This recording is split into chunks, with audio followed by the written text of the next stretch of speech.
Assalamualaikum warahmatullahi wabarakatuh. Sampurasun.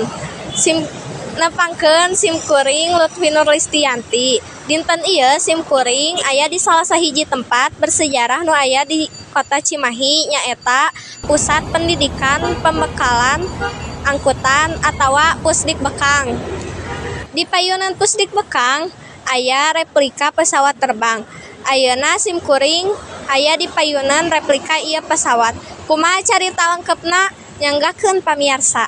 Pesawat Douglas DC-3 mimiti produksi di pabrik Douglas Aircraft Company tahun 1875.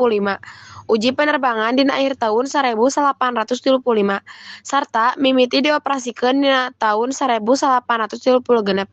DC-3 mangrupakeun pesawat anu dimakarkeun pikeun nyampurnakeun pesawat saheulaeunana nyaeta DC-1 jeung DC-2.